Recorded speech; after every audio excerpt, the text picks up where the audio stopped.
اللهم صل على سيدنا محمد وعلى آل سيدنا محمد. أعوذ بالله من الشيطان الرجيم. بسم الله الرحمن الرحيم. الحمد لله رب العالمين، والصلاة والسلام على سيد المرسلين وعلى آله وصحبه أجمعين. رب اشرح لي صدري ويسر لي أمري واحلل عقدة من لساني يفقه قولي. سبحانك لا علم لنا إلا ما علمتنا إنك أنت العليم الحكيم. ولا حول ولا قوة إلا بالله العلي العظيم. Kitab Hidayatus Sibyan. Kitab Hidayatus Sibyan, muka surat 11. Muka surat 11 kita ulang balik minggu lepasnya, muka surat 11 baris yang ke-13 daripada bawah. Baris yang ke-13 daripada bawah. Qala al-muallifu rahimahullahu ta'ala wa nafa'ana bi'ulumihi amin. Dan bermula juzuk yang bercerai daripada binatang yang hidup, iaitu juzuk yang bercerai daripada binatang yang hidup, seperti bangkainya. Dihukumkan seperti bangkai. Seperti bangkai ni pada najisnya, najis binatang yang hidup, pada najisnya, pada najis bangkai, dan sucinya, suci bangkai. Kalaulah juzuk tu binatang yang hidup tadi, kalau binatang hidup tu ditakdirkan ianya bangkai, maka hukumnya najis. Juzuk yang bercerai daripada binatang yang masih lagi hidup, hukumnya najis. Sebaliknya, kalaulah juzuk tu bercerai daripada binatang yang masih lagi hidup, tetapi takdirkan kalau binatang tu bangkai, suci, maka juzuk yang tercabut daripada binatang yang masih lagi hidup, hukumnya adalah suci. Melainkan, dia ada pengecualian dia, melainkan bulu binatang yang halal dimakan akan binatang, maka iaitu bulu binatang yang halal dimakan akan dia itu, maka iaitu suci. Ini hak kita bicara panjang dah minggu lepas. Hak kita buat sebagai catatan panduan kita di hawaibok kita tu. Jadi juzuk binatang hidup yang suci. Binatang hidup yang suci ni kita maklum selain anjing dan babi. Jadi kalau juzuk daripada anjing dan babi masih lagi hidup, kita tak bicara, sebab bukan juzuk anjing dan babi, diri anjing dan babi itu pun najis. Jadi kita bicara juzuk binatang hidup yang suci, bahagian tercabut bercerai pada masih hidup. Adapun kalau bangkai sekalian juzuk bangkai najis belaka, melainkan manusia, ikan dan belalang. Ni sipir kita minggu lepas ni. Kata sipir mudah. Sipir Hidayatus Sibyan ni. Kitab Hidayatus Sibyan, petunjuk bagi kanak-kanak ni. Sipir mudah je. Ni kita maklum ni, sekolah pun ajar dah. Sekalian binatang hidup suci, melainkan anjing dan babi. Sekalian bangkai najis. Sekalian bangkai ni, sekalian juzuk bangkai, termasuk bulu, termasuk sayap, termasuk gigi ke daripada bangkai, najis sekaliannya, melainkan bangkai manusia, ikan dan belalang yang tidak dihukumkan najis.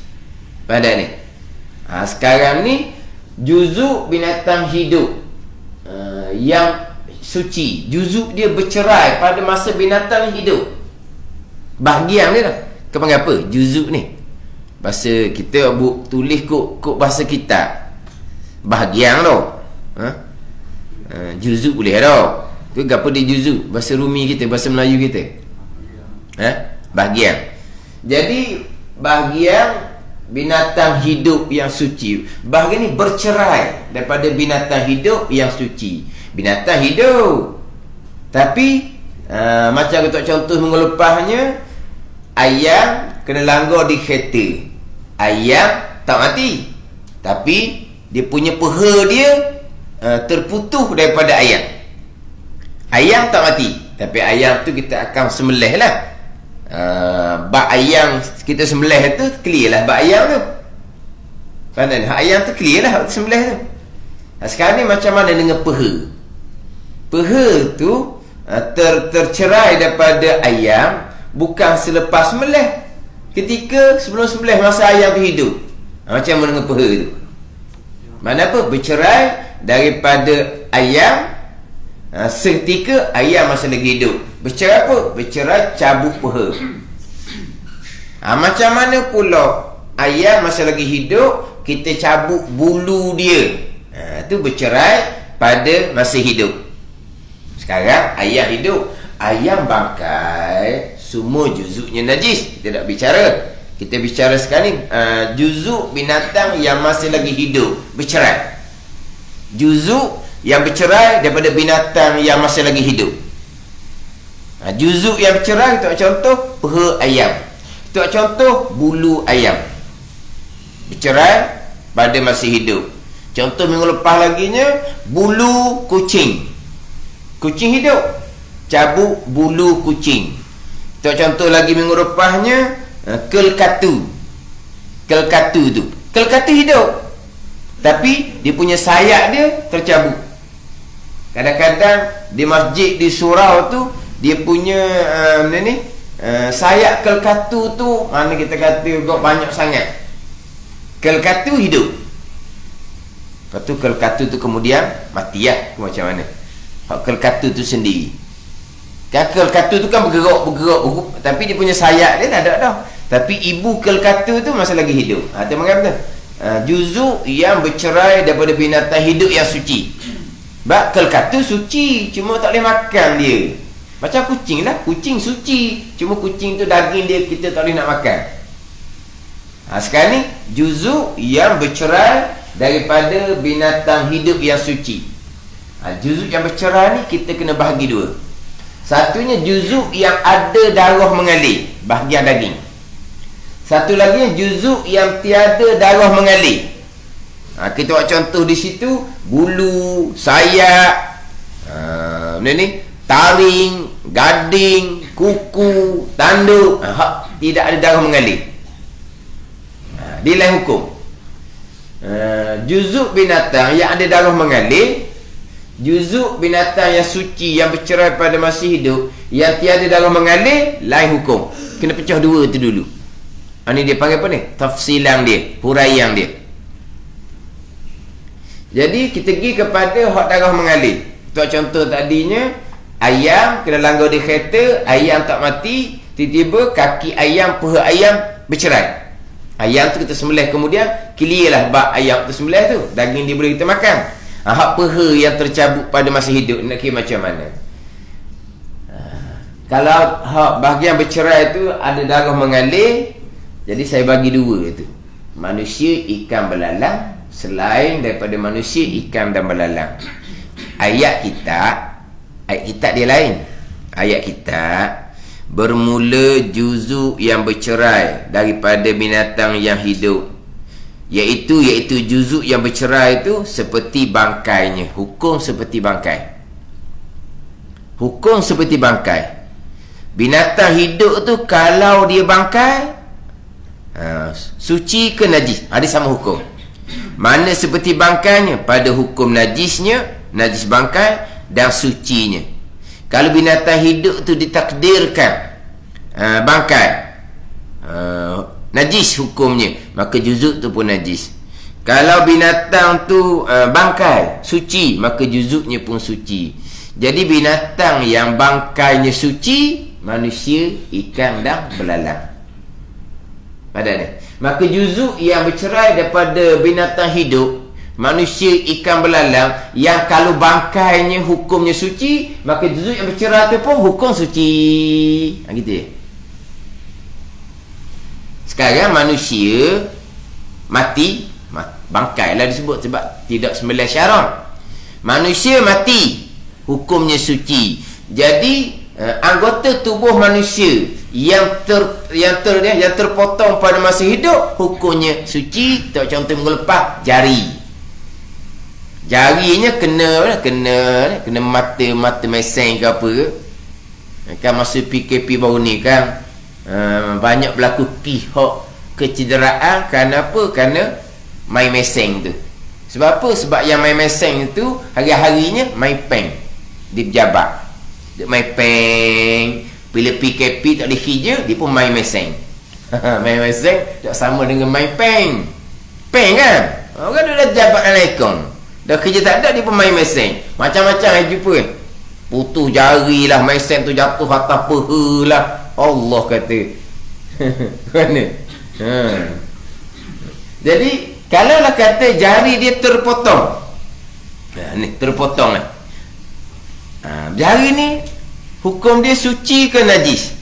Manusia kalau bangkai suci ke najis? Suci. Jari yang cabut masa hidup ni hukum suci. Jangan duk mikir boleh makan ke tidak jari tu. Kita tak fikir cerita boleh makan tak boleh makan ni. Cerita bab suci ke najis. Suci. Adapun di jari tu ada darah, darah tu najis mata-mata, darah tu bab lain pula. Sampai masa jari tu merepuk, jadi busuk, jadi ada nano, ada dano. Tu kalau ada di tuang dia pun najis. Macam orang sakit kecil manis tu, apa dia luka kaki ke apa, akan jadi buruk kita panggil. Dah kita cakap buruk. Apa beza buruk dengan buruk? Kan kita cakap kan, kaki dia buruk. Bukan kata kaki dia buruk. Buruk kaki dia. Maknanya masih lagi ada di anggota tubuh. Masih lagi ada di anggota tubuh, tapi buruk dia jadi nano semua tu memang najis. Tu masih lagi ada di anggota di tubuh pun hukumnya najis. Yang mana kadang-kadang kan jadi hitam apa tu, hok nak tu kadang-kadang dia punya daging tu kan akan jadi bercerah ada kan. Tu memang najis. Ni kita cerita ni jari yang comel yang terpotong hukumnya suci. Sama juga kita contoh melepasnya ikan besar. Jadi ketika ikan tu naik atas perahu, kita ambil parang, kita tetok. Mana? Terpotonglah sebelah ekor. Tiba-tiba ikan tu terlepas. Macam mana ekor ikan tu? Suci ke najis? Kalau ikan tu bangkai, suci ke najis? Suci. Maka ekor tu pun hukum suci. Ikan pada masa makan boleh makan tak daging dia? Boleh makan. Ekor tu pun kita boleh makan juga. Betul? Ada ni. Jadi kalau juzuk yang bercerai daripada binatang hidup, yang ada darah mengalir daripada manusia, ikan belalang, yang masa bangkai dia suci, juzuk tu pun hukum suci. Yang kedua, daripada juzuk binatang selain daripada manusia, ikan dan belalang. Yang selain daripada manusia, ikan dan belalang, ketika bangkainya najis, bercerai juzuk yang darah mengalir daripada binatang yang kalau bangkainya najis. Juzuk yang bercerai daripada binatang yang masih lagi hidup tu pun hukumnya najis. Untuk contoh tadinya, peha ayam. Peha ayam. Ayam kalau bangkai najis. Jadi peha yang tercabut daripada ayam yang masih lagi hidup, peha pun hukum najis. Dia gitu je.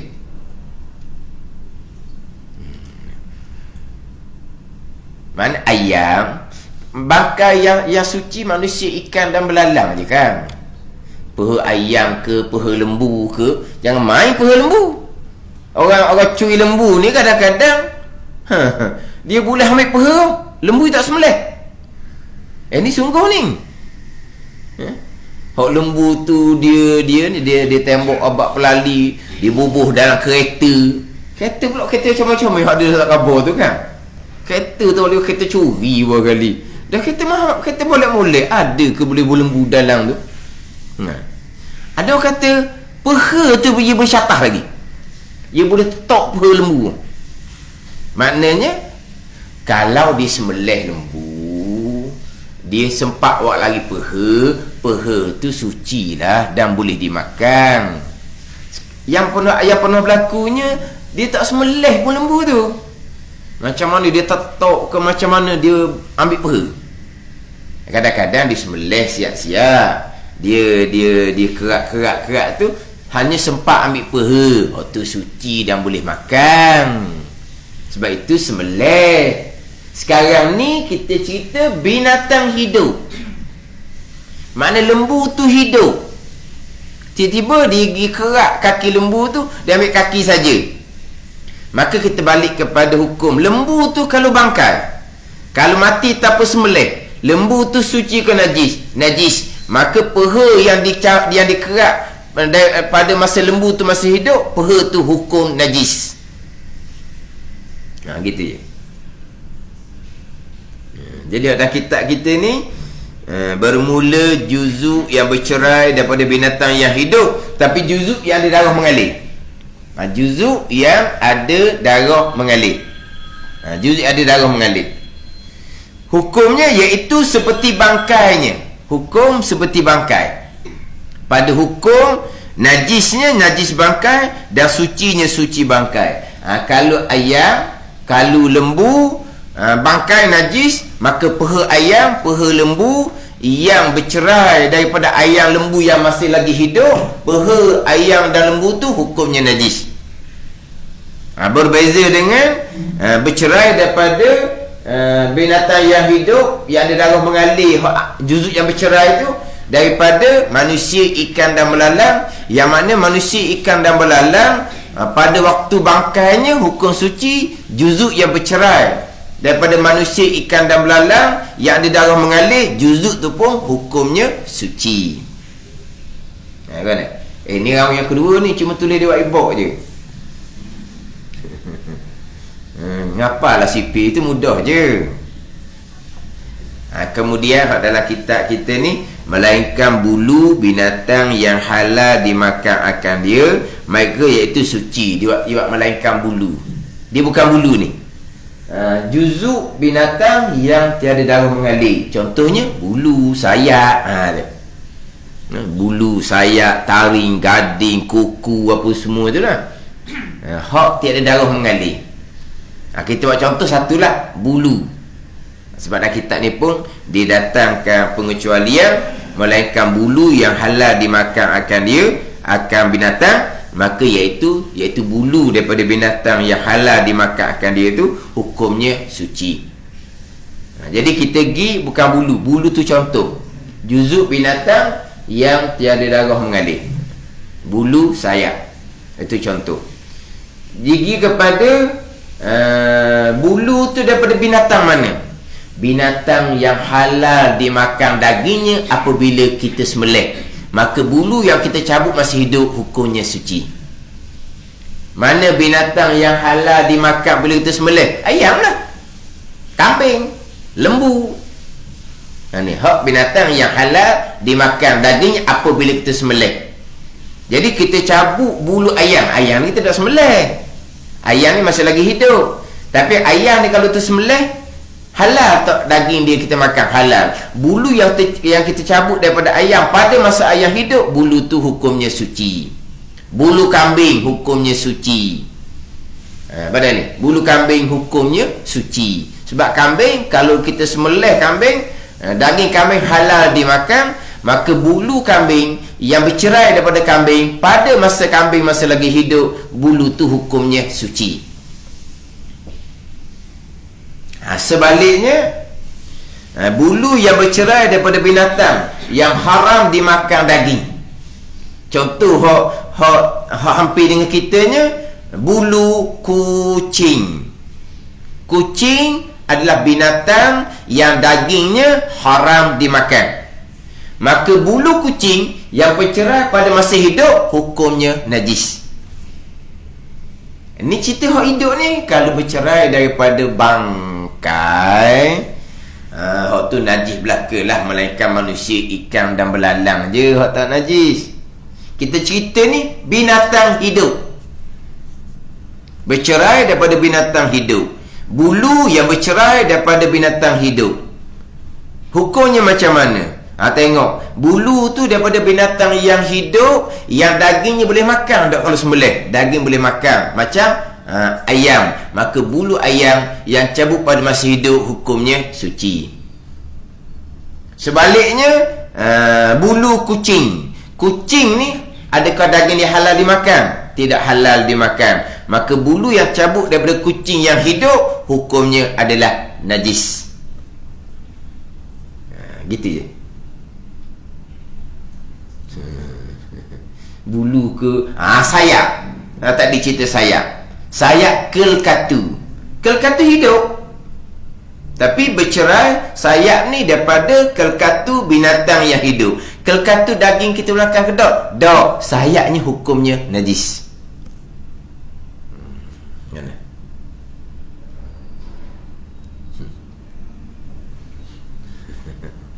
Kita hari pakap ni je lah. Nampak tak? Wah, jawab sikit-sikit gitu. Hak minggu lepas dah ni. Bukan hak minggu ni. Sikit-sikit. Jadi banyak lagi hak tak boleh ni. Sikit-sikit je boleh. Jadi banyak lagi hak tak boleh. Hak mana hak banyak hak tak boleh? Macam minggu lepas kalau macam sayap dia tu banyak tu. Tu bab lain pula. Bab kerana banyak dimaafkan nanti dulu tu. Hak ni kita nak bicara juzuk yang bercerai daripada binatang hidup ni, hukumnya suci ke najis. Hak tu dahulu. Suci ke najis? Suci clear. Kalau najis, tapi kalau najis macam mana kalau bulu kucing? Kalau kita sembahyang, tengok-tengok ada terlekat bulu kucing, hukumnya najis. Jadi kucing ni bulu je memang najis, tetapi dimaafkan jikalau sedikit yang kena kepada kita ketika kita sembahyang, dimaafkan. Najis memang najis. Dia banyak barang najis yang tidak membatalkan sembahyang. Barang najis tapi tidak membatalkan sembahyang. Kita sembahyang, tengok-tengok Allah, darah penuh di peha kita, darah pacat. Kita tak sedar ni, kita balik kebun, kita cek dah, takut ada pacat, bekas pacat. Tak ada. Kita mandi, kita ambil semua, kita sembahyang, rasa sejuk di peha, tengok-tengok penuh darah.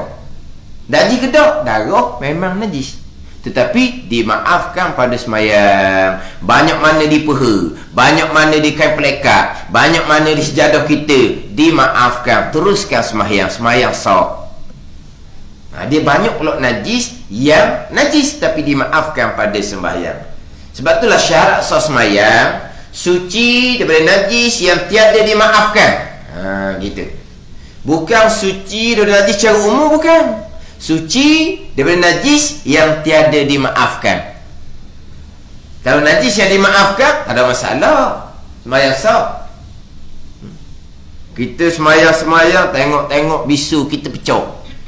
Bila bisu ni, dia bukan darah dah, dengan nano macam-macam dalam tu, najis sekaliannya, tapi dimaafkan pada sembahyang.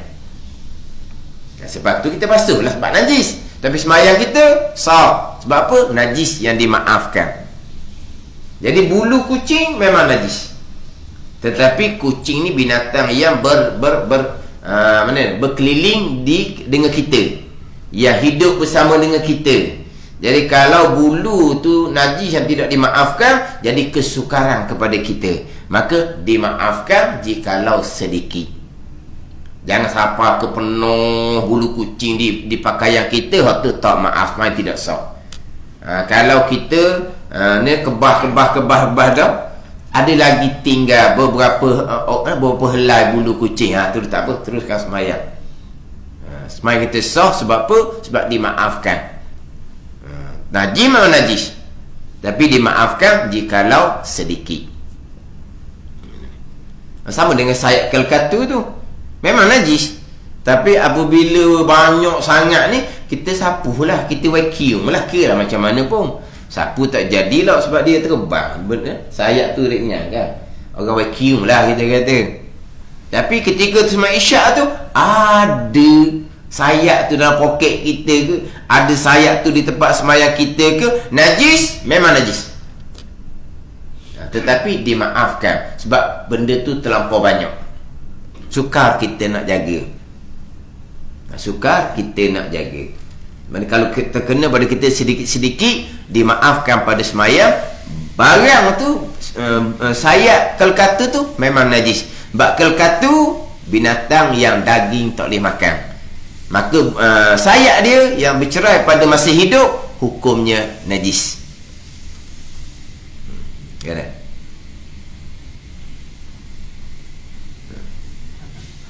Tu kata CP ni mudah je.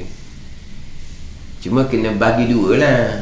Juzuk binatang, juzuk yang bercerai daripada binatang yang hidup tu juzuk mana? Peha ada darah mengalir, sayap tiada darah mengalir. Tu je lah. Jadi kalau ada darah mengalir, tengok daripada binatang mana. Binatang, manusia, ikan dan belalang. Kalau bangkai suci, maka juzuk tu pun hukum suci. Kalau binatang tu selain daripada manusia, ikan dan belalang, kalau bangkainya najis, maka juzuk tu pun hukum najis. Kalau bulu, sayap, apa semua daripada binatang mana? Binatang yang daging boleh makan ke tak boleh makan, ada di situ pula. Sebab dia dalam masalah juzuk yang tiada darah mengalir ni, dia ringan sedikit. Dia berbeza dengan juzuk yang ada darah mengalir. Sebab juzuk yang ada darah mengalir, lama-lama dia akan jadi busung. Kalau macam bulu sayap ni, dia ringan, sampai ke bila pun tak akan busung. Lepas tu dia pembahagian tu agak ringan sikit. Maknanya kalau binatang tu daging boleh makan, maka bulu tu hukumnya suci yang bercerai pada masa hidup. Kalau binatang tu tak boleh makan daging, bulu kucing contohnya yang bercerai pada masa hidup, kucing tu hidup, maka bulu kucing tu hukumnya najis.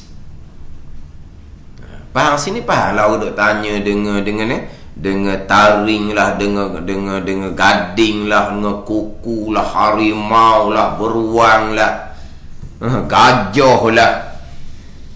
Sekalipun harimau, beruang, gajah tu hidup, hidup macam nak buat tak tahulah. Kira lah kita tembok dia dengan obat pelali, harimau tu pun rebah, beruang tu pun rebah, gajah tu pun rebah, binatang tu masih lagi hidup.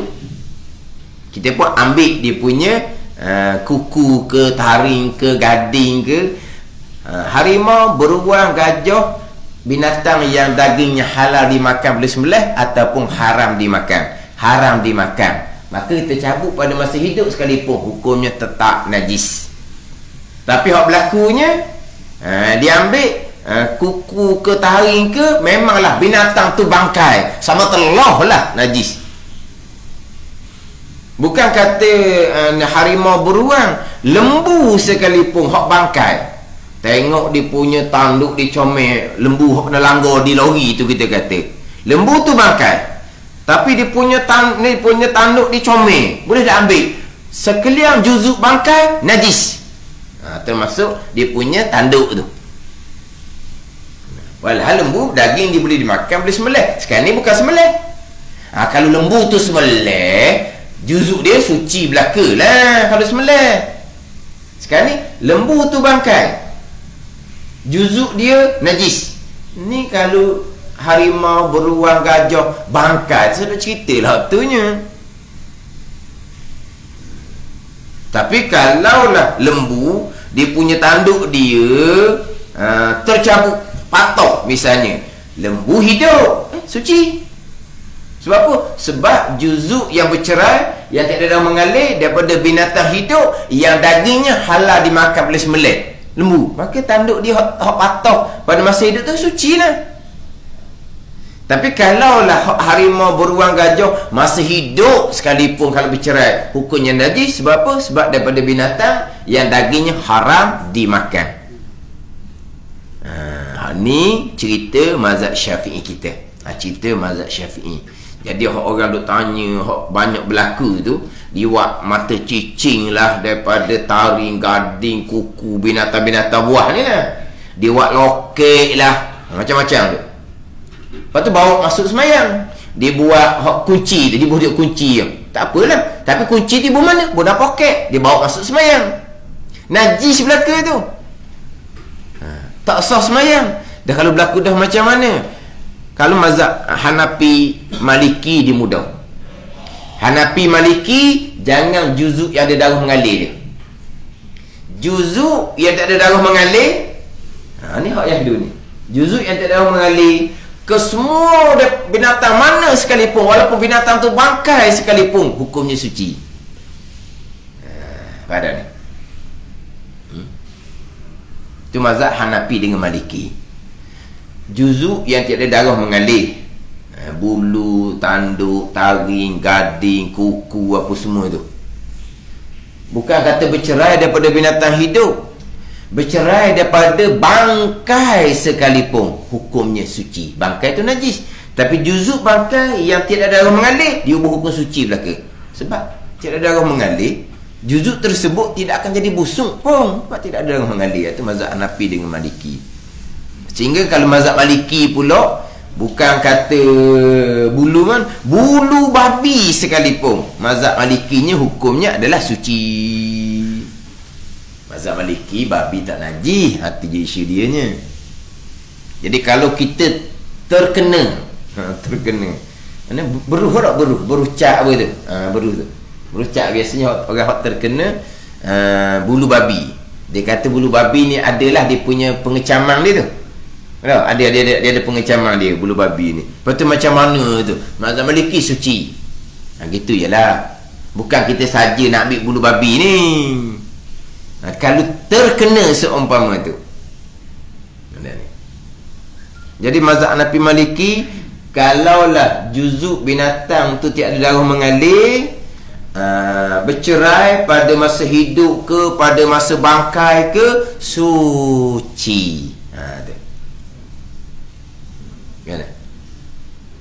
Sikit-sikit ke? Suka. Tadi baik pok dah ni. Kelang kabut tadi. Kalau dia cari baik pok, lambat boleh start kuliah. Ustaz tanya Ustaz.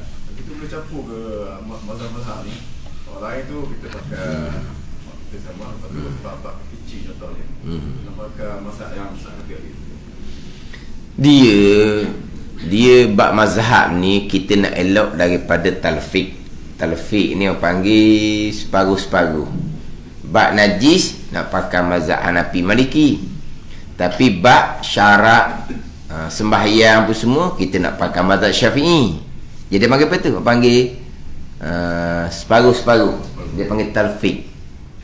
Sekarang ni kita semayang. Kita semayang, tiba-tiba di poket kita tu ada najis mengikut pandangan mazhab Syafi'i. Ada ni, ada najis mengikut pandangan mazhab Syafi'i. Tiba-tiba dalam bab najis ni kita nak pakai pandangan mazhab Hanafi contohnya. Tapi masa semayang kita surah tak baca. Mazhab Hanafi baca surahnya wajib. Nak kira macam mana semayang kita tu? Mazhab Syafi'i, mayawak tidak sah, ada najis dalam poket yang. Tak boleh saya pakai mazhab Hanafi. Awak surah tak baca, mazhab Hanafi wajib baca surah. Hanafi kat mana situ? Hanafi dalam bab tak najis, dalam bab baca surah. Nak pakai mana tu? Nak kira mana tu? Pergi pada mazhab Syafi'i. Ada awak semayang awak tidak sah. Tu dalam poket awak tu ada kuku taring harimau tu najis tu. Saya bab tu saya pakai mazhab Hanafi. Dah semayang awak surah awak baca ke tak? Tak. Kenapa tak baca surah? Mazhab Hanafi wajib. Saya nak pakai mazhab Syafi'i. Syafi'i pula tu. Nak pergi kat mana? Pada ni. Itu dah panggil talfiq. Kita nak elok talfiq tu lah. Tapi ni sebuah orang awam ada kemaafan dia, orang awam. Tambahan pula perkara ni hak telah berlaku. Bukan kita sengaja nak buat. Hak telah berlaku. kita tak tahulah pulaknya hukumnya najis. Sebab comel pun, mata cicing tu comel, memang tak busuk. Memanglah tak busuk. Kalau juzuk binatang yang tiada darah mengalir, memanglah tak busuk. Tak tahu ke najis. Lepas tu macam mana? Mazhab Syafi'i tu tak sah semayang. Lepas tu kena qada'. Tak apalah, boleh dapatkan mazhab Hanafi. Tapi semayang saya, kalau nak ikut mazhab Hanafi Maliki, ada tempat yang tak betul semayang saya ni. Misalnya,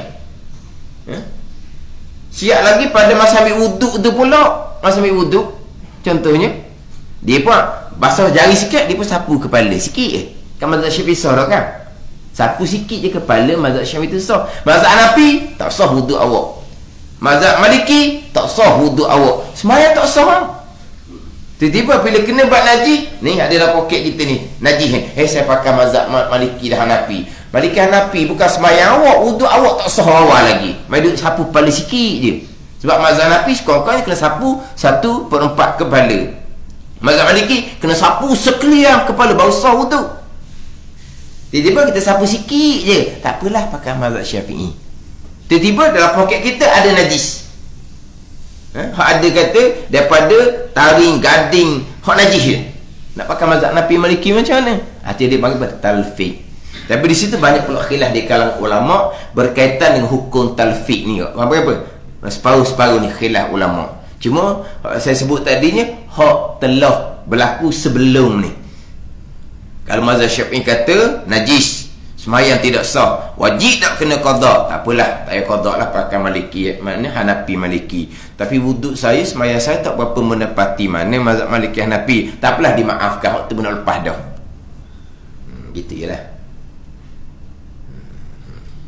Ustaz, saya kisah kalau apa ni, saya kata ni tapi tak makan apa, cuma mana yang dimaafkan kali, setelah dua gitu je ataupun kalau bak kita kata maaf tadi, bak semayang, bak air bicara lain pula, bak makan bicara lain pula. Dia banyak tu, dia ada maaf bak semayang, bak air tak maaf, bak makan tak maaf, di bak lain pula tu.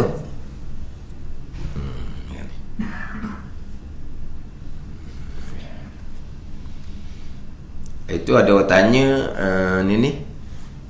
hak landok, duri landok. Landok dia semelih lah. Kan landok boleh makan daging dia kan, semelih. Tapi kalau duri landok, tapi kalau landok tu bangkai, maka duri dia najis lah. Tapi kalau landok tu semelih, tak ada masalah duri dia. Kalau landok tu hidup, cabut dia punya duri dia, tak ada masalah, sebab landok binatang yang halal dimakan dagingnya. Orang kata duri landok dia buat ngaji Quran tu, buat nunjuk, buat tu lah, nunjuk. Dia pakai dengan duri landok, tak ada masalah. Sebab takkan dia ambil daripada landok bangkai, pasti landok semelih. Tak? Gitu je lah. Kalau landok semelih suci, landok hidup pun suci. Sebab apa? Sebab daging boleh makan.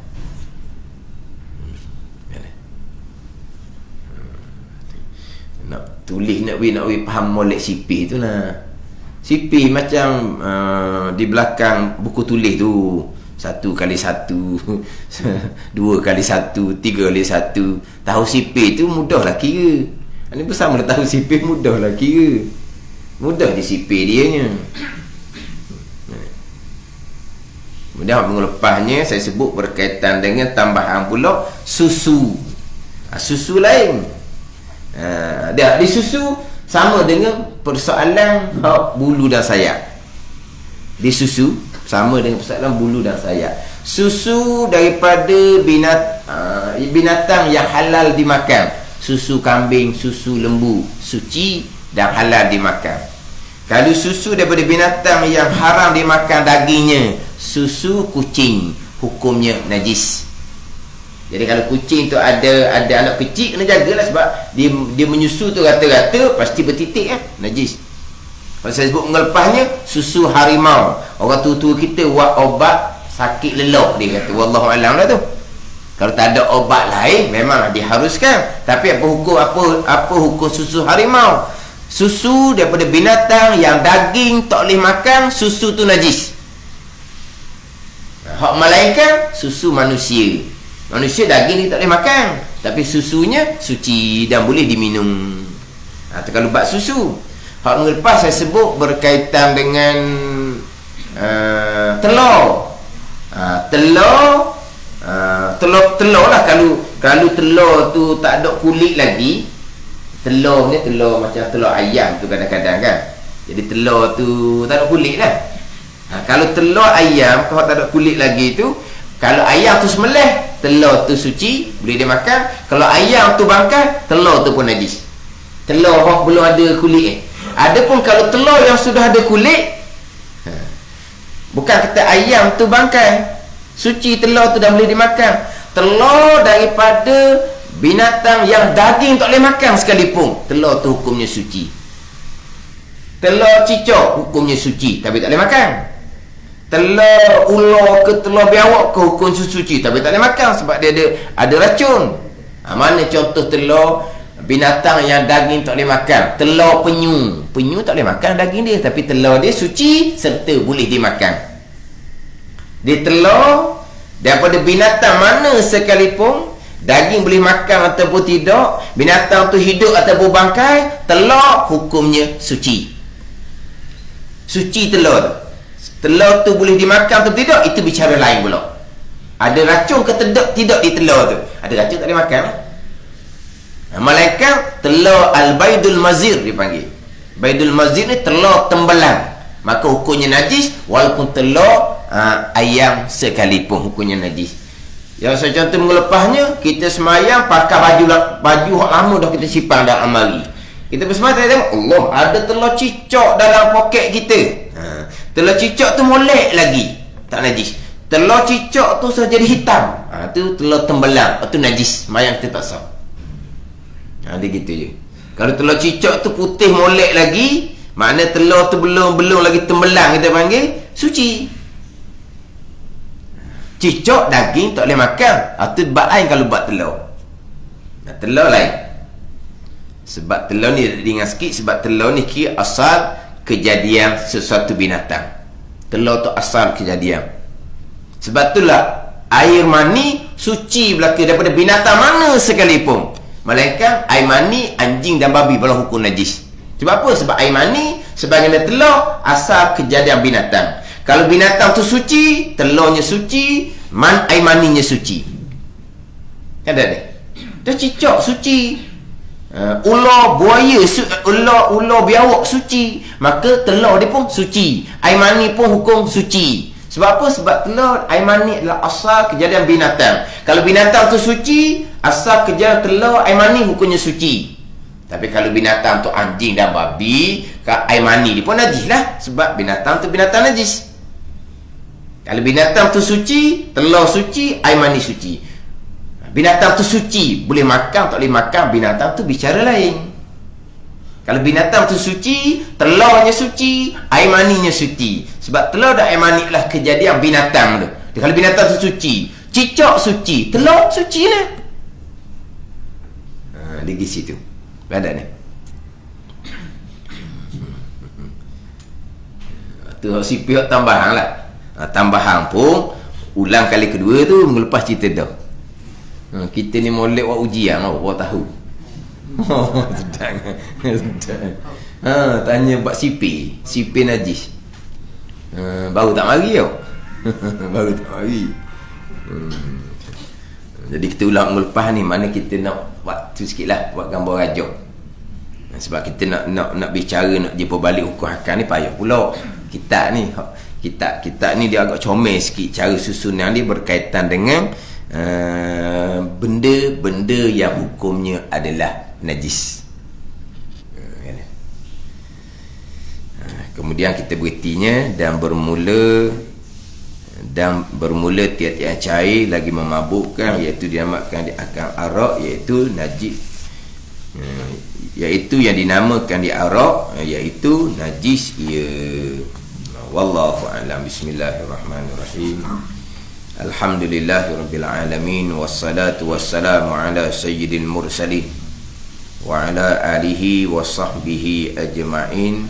Allahumma ftah alaina futuhal arifin, Allahumma allimna ilma aqdamin wa fahimna famasabikin, warzuqna ruqat talibin. Allahumma zidna ilman wa alhiqna bis salihin. Wa sallallahu ala sayyidina Muhammad wa ala alihi wa sahbihi wa sallam. Walhamdulillahi rabbil alamin.